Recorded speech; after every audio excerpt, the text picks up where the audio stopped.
Pemirsa, kebijakan pemerintah menurunkan harga tiket pesawat diyakini akan meningkatkan jumlah kunjungan wisatawan domestik ke Pulau Bali di libur Lebaran 2025 ini. Dinas Pariwisata Provinsi Bali memprediksi jumlah wisatawan domestik saat libur Lebaran 2025 akan naik 10 hingga 20% jika dibandingkan libur Lebaran 2024.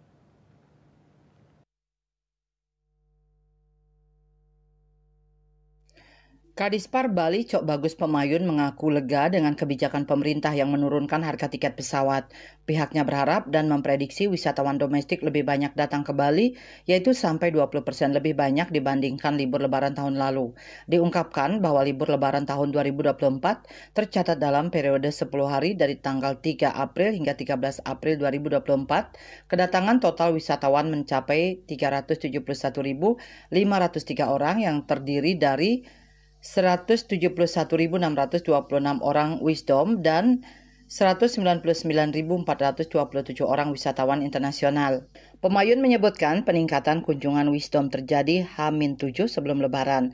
Pihaknya memprediksi okupansi hotel saat libur sekitar 60-70% diisi dari Wisdom. Sebab saat ini masih low season untuk Wisman. Dikatakan Wisdom yang datang ke Bali tidak saja lewat bandara, namun ada juga dari Pelabuhan Gilimanuk maupun Padang Bayi. Untuk antisipasi pengawasan saat Idul Fitri 2025, Satpol PP Provinsi Bali terjunkan 100 personel di masing-masing kabupaten kota. Apalagi jutaan orang akan meninggalkan Bali menjelang libur Lebaran.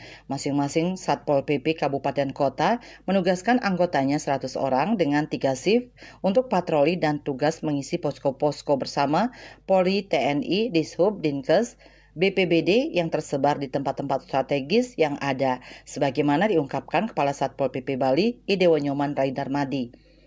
Untuk Satpol PP Provinsi Bali akan fokus di pintu-pintu masuk Bali, baik saat mudik dan arus balik.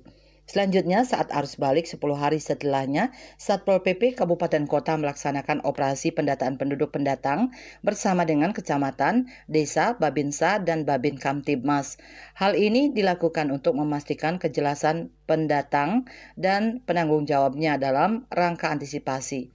Jangan sampai pendatang baru tidak memiliki skill dan tujuan jelas yang berpotensi dapat menimbulkan masalah sosial dan gangguan ketertiban di Bali. Ketut Winata, Bali Post melaporkan.